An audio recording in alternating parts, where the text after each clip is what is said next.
Greetings.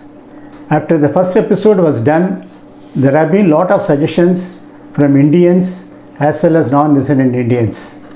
Most of the suggestions have been implemented in episode 2 by means of drawings. In the last episode, it was stated that the cost inflation index CII has not been announced. Now CII has been announced, and now it is 301 for the financial year April 2020 to March 2021. Now we go to the question answer session. Sir, we will be asking you a few more questions. What is the difference between allotment and handing over? This question pertains to Joint Development Agreement, also known as JDA.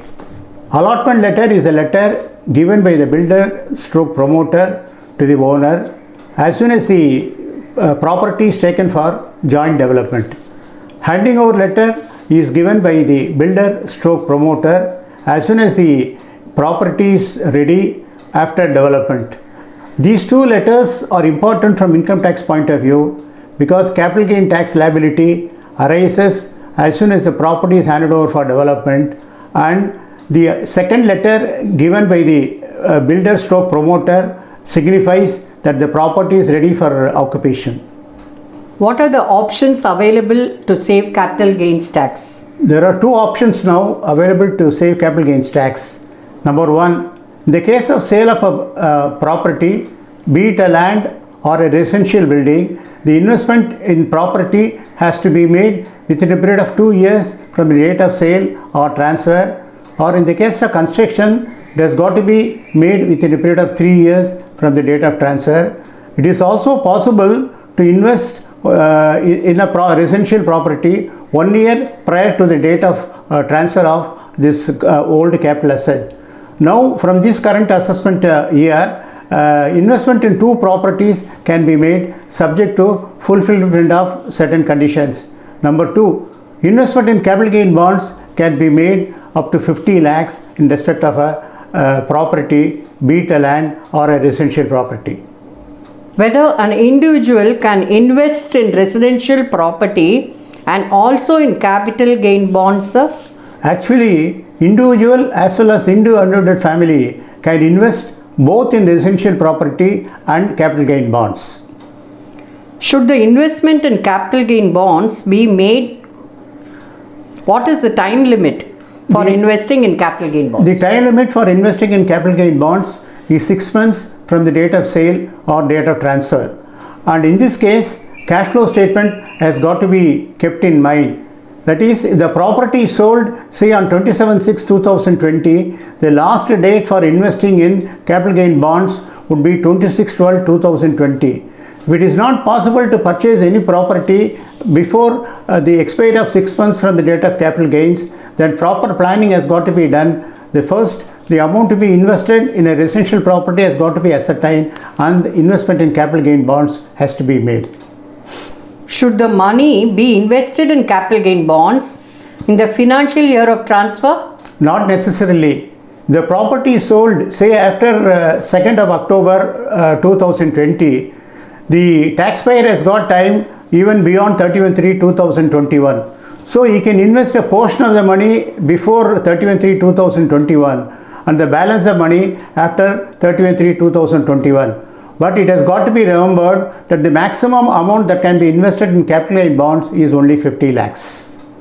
Is there any ceiling limit for investment in capital gain bonds? Yes, as has been stated earlier, the maximum amount that can be invested in respect of sale of one asset is rupees 50 lakhs, and the amount that can be invested in a financial year is also pegged at rupees 50 lakhs. To put differently, is there any other restriction in respect of investment in capital gain bonds? As already stated, the investment in capital gain bond is restricted to rupees 50 lakhs. Whether the investment is made in one financial year or the next financial year in respect of one capital asset, and in respect of all capital assets that are sold in a financial year, the maximum amount that can be invested in capital gain bond is only 50 lakhs.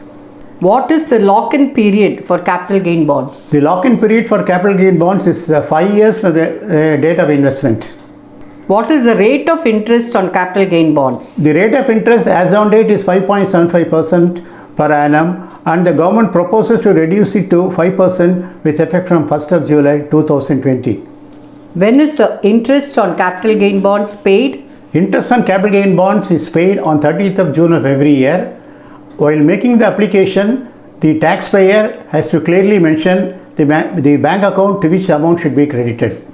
Is the interest earned on capital gain bonds taxable, sir? Absolutely yes.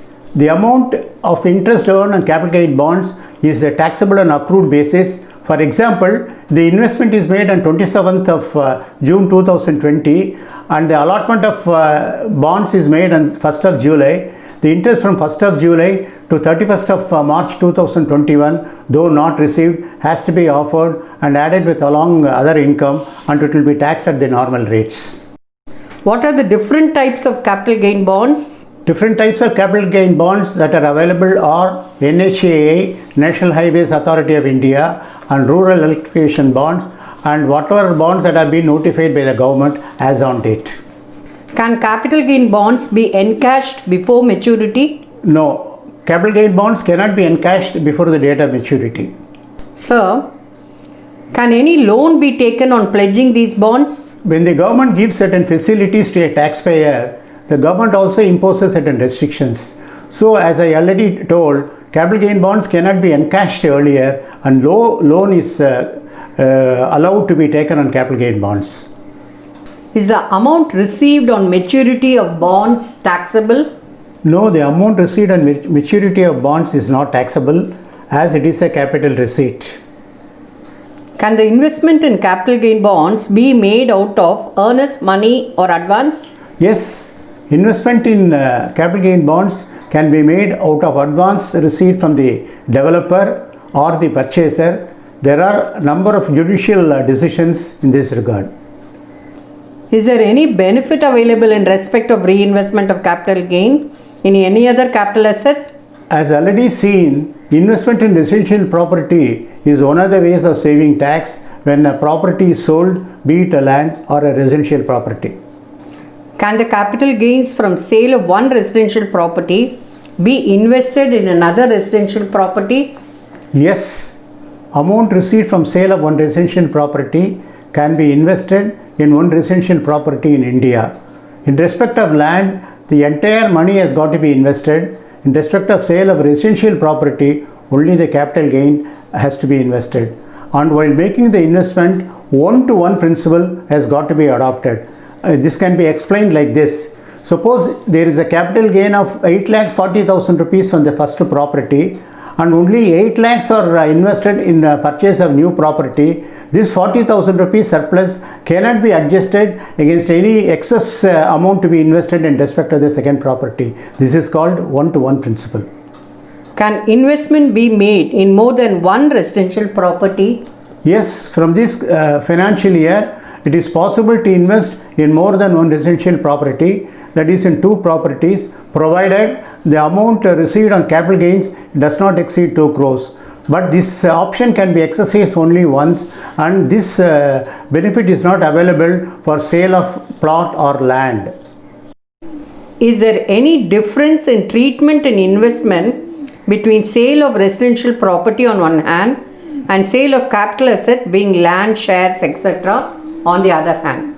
Sale of residential property comes under section 54 of the Income Tax Act.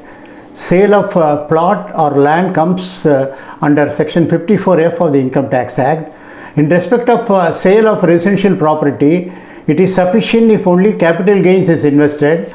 In the case of sale of plot or land, the entire amount has got to be invested, and there are certain restrictions in respect of sale of plot or land. That is, the taxpayer should not own more than one another property. That is, a property other than the property he is going to acquire can only be held by him, and he should not purchase new property for a certain period of time. Such restrictions are not applicable in respect of sale of property. Any number of properties can be purchased and equal number of properties can be sold with regard to the same.